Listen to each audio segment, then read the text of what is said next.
So unfortunately, about a year and a half ago, I had a horse riding accident, and which resulted in me experiencing some broken bones, which were my neck, my back, and unfortunately a damage to my spinal cord. The ward itself, it's a trauma ward that I was put onto, so a very busy ward with lots of other patients kind of coming in and out who might have different kind of trauma in terms of fractures and broken bones and things like that. I think there were a number of nurses that kind of went above and beyond for me to make me feel more happy, as happy as you could be in that situation, more comforted in that situation. I was so fortunate that my partner was with me literally from 8 in the morning till 7 at night, because they let him stay. And I think if he hadn't been there, I would have massively struggled. Having someone to support me like that was huge. I did have a psychologist who supported me initially in terms of they didn't know whether I was going to fully recover and what kind of permanent damage I was going to have. So she was really good in kind of talking that through. I did have a few kind of traumatic episodes whilst I was in there, so she helped me to kind of work through that. She also spoke to my daughter, who was there when the accident happened, and that was they did reach out to her and they had an interview with her to check she was doing okay. I think that generally they are super caring people that work in hospital, so they are going to try and make you feel as comfortable as you can.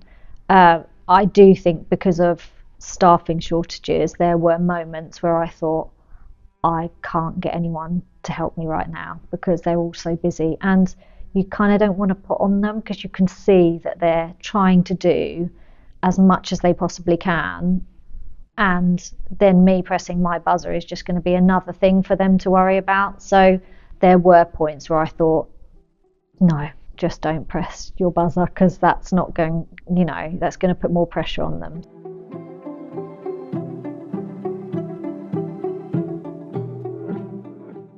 Because the ward was so busy that I was on, and it was quite early on whilst I'd been there, and they kept telling me that I needed to rest, and I kept saying I can't. My partner kept saying she can't. It's too noisy. There's too much going on. She's really struggling with how the ward is. So they actually moved me to a different part of the ward, which was really quiet. So it was completely empty. And they also moved the young girl next to me because she was really struggling as well. So they moved both of us. And it was actually the first time I slept, and I think it was day 4.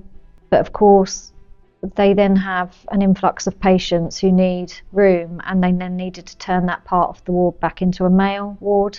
So I then got moved back, and I was really gutted because I went straight back into the place where I knew I'd really struggled. So being in that type of ward, I just don't think is the right place. I honestly believe it should be separated out, and I know that will cause all sort of logistical and space nightmares for them in a hospital environment. But if they want their patients to recover and actually feel that they can get better, rather than then having to come back into services because they haven't recovered fully or haven't kind of been given the care that they needed.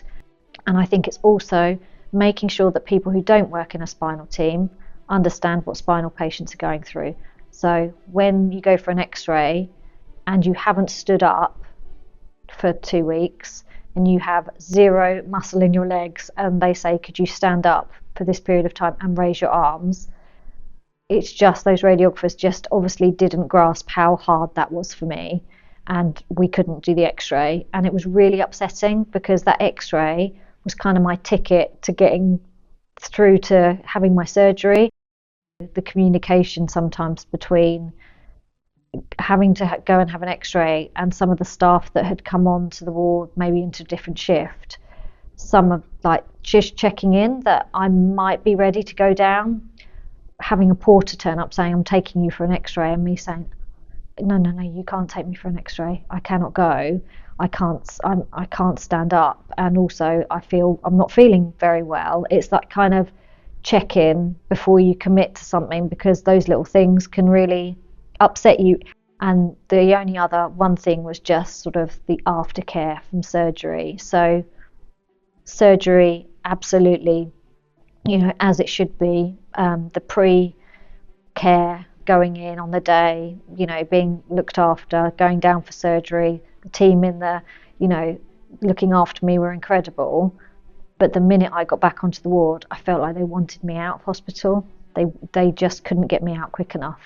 And that really upset me, because you're in pain, you've just had major surgery, and you're being told that the physio wants to get you upstanding within the next few hours. And yeah, and the nurse even said at that point, I don't think you should be asking her to do that. You can clearly see she's not ready. And I think there is a balance between, I absolutely understand that they need to get people out of hospital. They need to get them up walking. I don't have an issue with that. It's how they go about it and the way they say it. Because, like I said, with general anaesthetic, you're a bit emotional. You're a bit stressed because you've just been in surgery for 6 hours and you're in horrendous pain, to then kind of feel like there's pressure put on you to get home when you know someone else has got to look after you. And you just think, I want to be here because I know they can look after me better.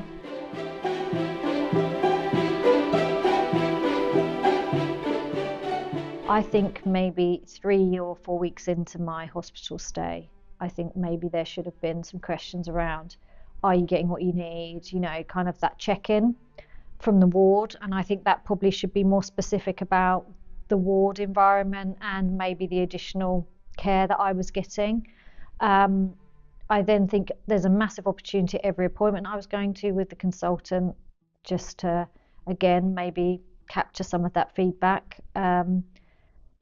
Again, I think when at the time of the operation, again, not initially, but maybe a couple of weeks later, just checking in. You're not in for long when you're having surgery now, so kind of like 2 or 3 days, and I was back out again. So you're not staying in hospital for very long. So it's probably more about the process of going into that operation, the care, the support afterwards, because I definitely would have had some feedback about my second operation and the physio support that I got in the hospital, but I didn't get a chance to feedback on that. So, and then I think maybe after I've had some of the additional support, the physio, the hand therapy, kind of, is there anything else you need? Because it is quite hard to sit in front of the consultant and not, because they're so positive and they want you to be better, for you to then say, I need more.